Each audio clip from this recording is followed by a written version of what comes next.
Hi, my name is Bryson Brindle, and today I'm going to be doing a case presentation on the global and regional issue regarding NAFTA. Before we start, let's talk about what NAFTA is. NAFTA stands for the North American Free Trade Agreement and consists of 3 different countries, the United States, Mexico, and Canada. And NAFTA was officially entered into authority in early 1994. But before we move forward, I'd like to start us off with a video presentation. Just very brief, couple of minutes.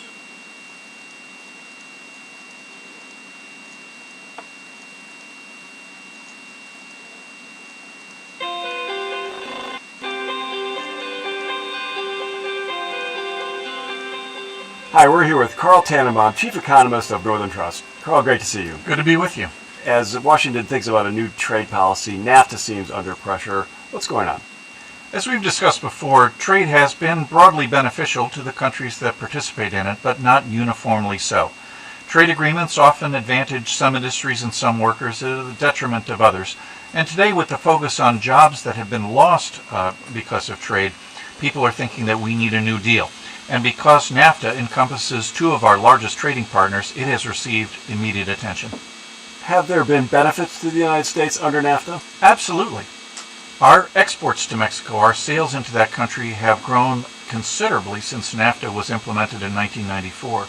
Corporations that have located operations there have saved a great deal of money, which has accrued to their profit and to their shareholders. And Americans have also made direct investments in Mexico that have ended up being very profitable for them.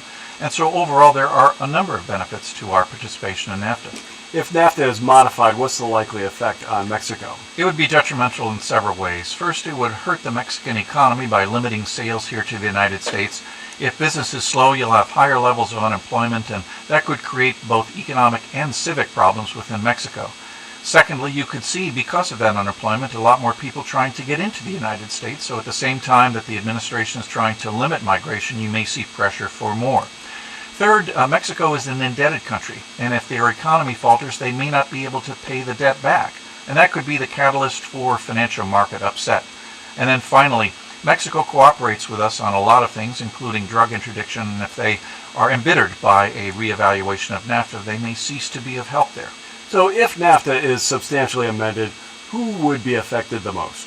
Well, certainly companies that have chosen to locate their operations in Mexico or Canada for cost reasons would be affected and their profits would be harmed. But they would certainly pass along those increased costs to consumers. And so very often in all the discussion of who would pay for this or who would pay for that, underneath it all are consumers like you and I. So if you want to know who's going to pay for a new trade deal or a wall with certain countries, you're looking at them. Carl, thanks for your time. My pleasure.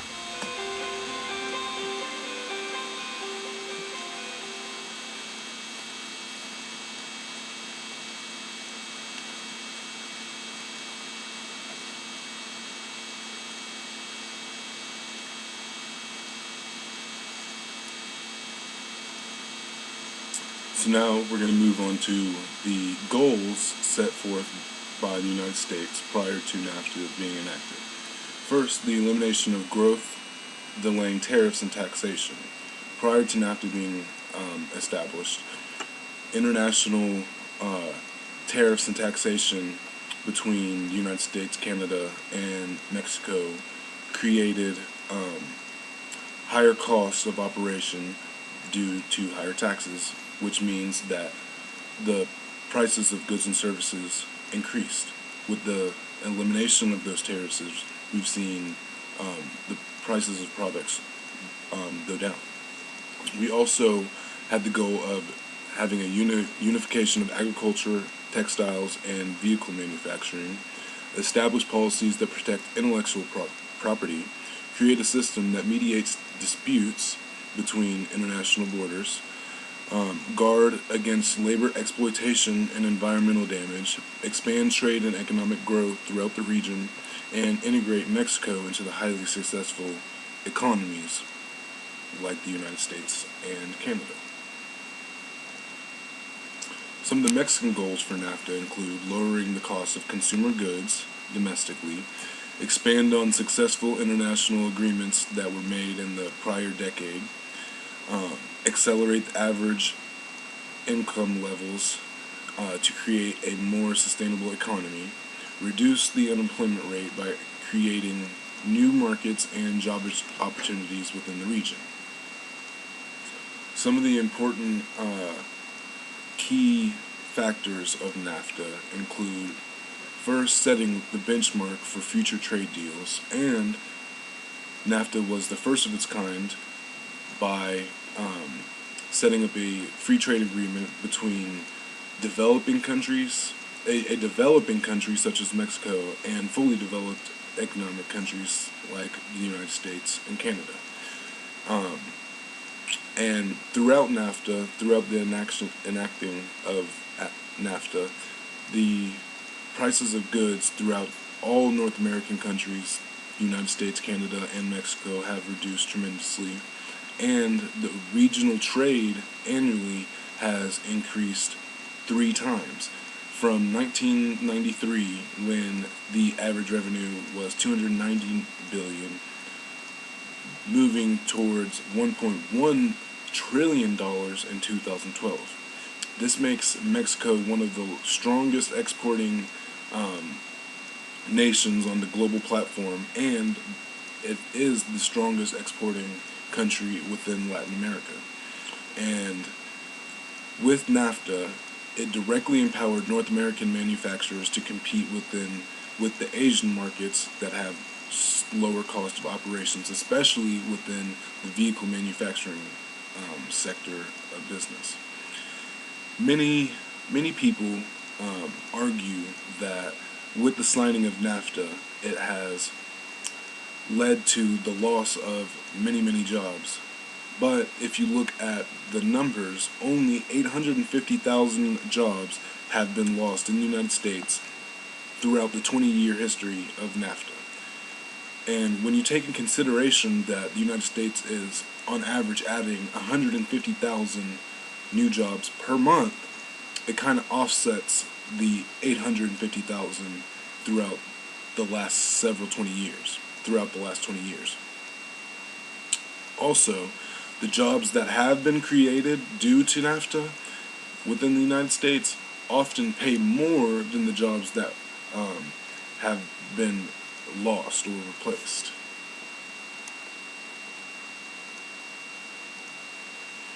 Now we're going to look at a couple of timeline achievements made from the United States, Mexico, and Canada throughout the enactment of NAFTA. And prior to NAFTA being formed, Canada and the United States already had a free trade agreement. But in 1992, President George Bush and the Mexican President Carlos Salinas de Gortari and Canadian Prime Minister Brian Mulroney all signed NAFTA.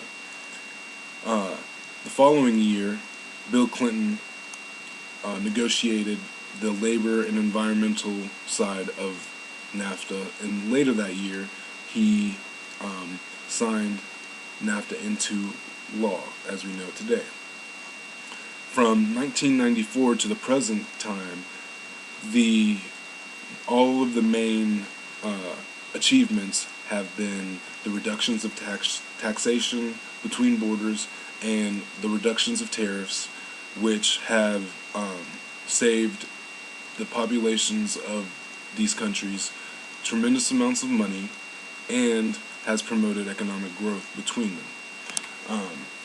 Some of the different achievements made were the elimination of tariffs between the United States and Mexico regarding beef, corn, pork, poultry, and many other agricultural products. Mexican automotive products were allowed to cross Canadian and United States borders without any regulation.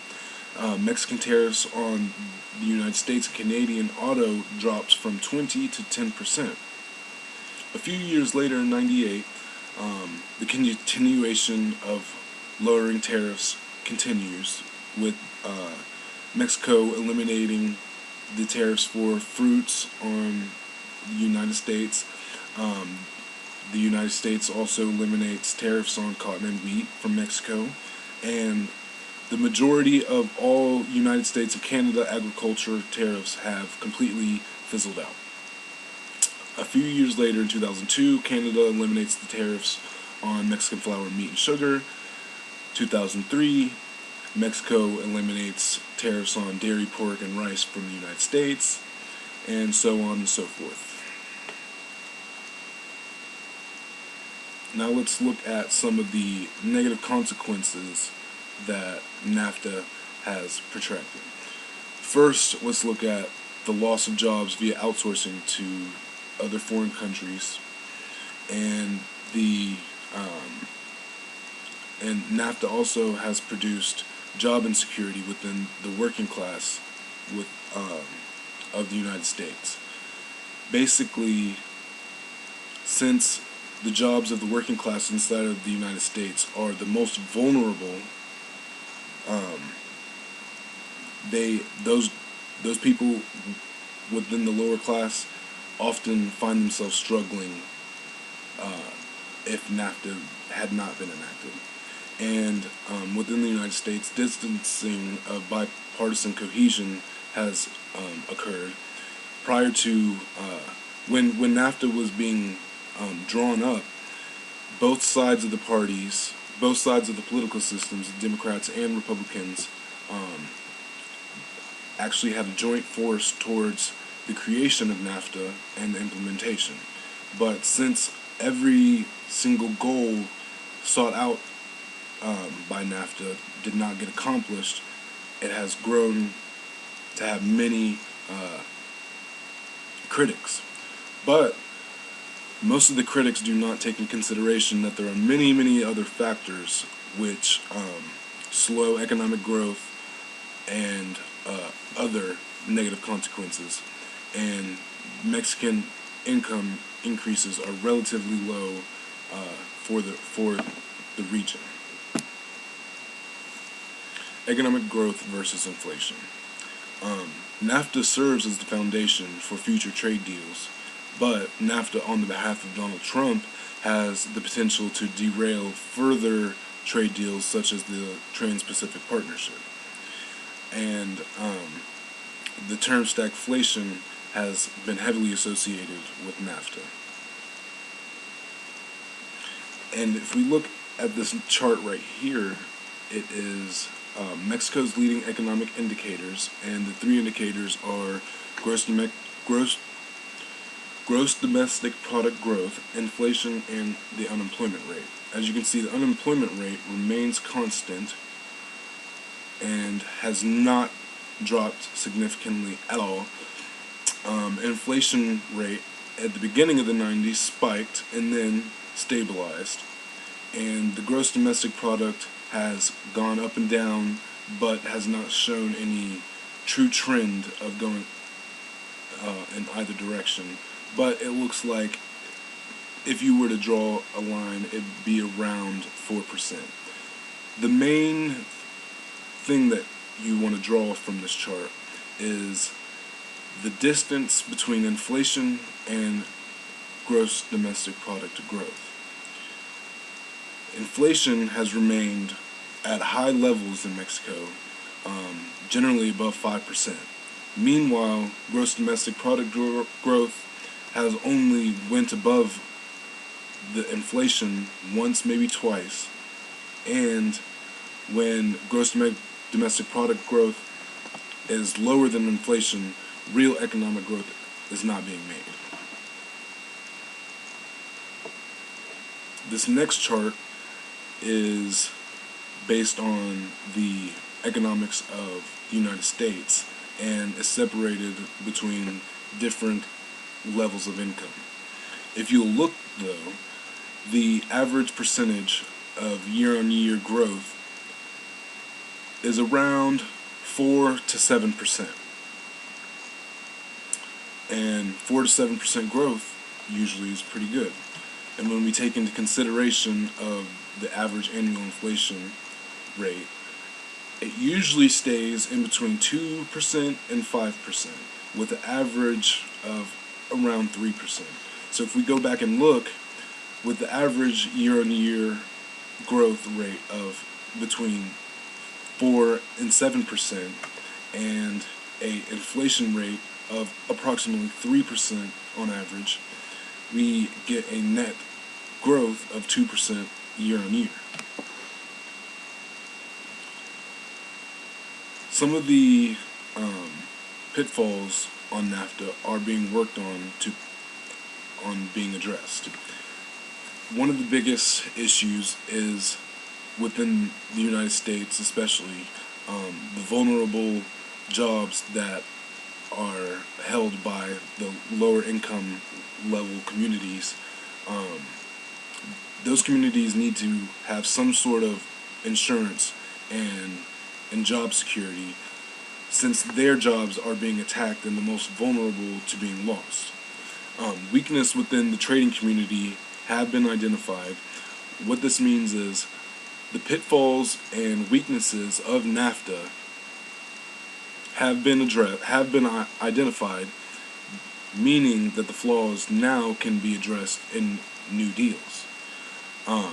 Mexican president has also stated that one of the main issues that he has is that the migration and export of people rather than goods and services. And if we could reverse that, if they were to be a heavy exporter on goods and services rather than people, then they would have more money coming back to them to have higher domestic economic growth.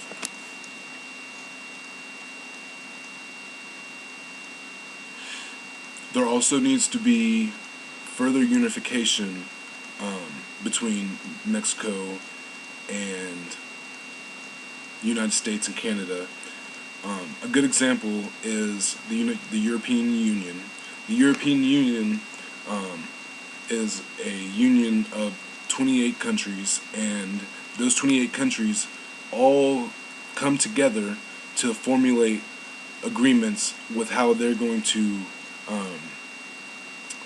conduct business and trade with other countries. And the United States, Canada, and Mexico have not been as unified as the European Union. And also, another goal that has not been made is the disproportionate allocation of benefits. And what this means is that although benefits have been noticed on all fronts of NAFTA, some of the benefits are heavily going towards the United States and Canada, and Mexico is not seeing the same progression of benefits that those other two countries are. And the main purpose of NAFTA was to bridge the inequality gap between the two. And that concludes my presentation. I hope that you have enjoyed.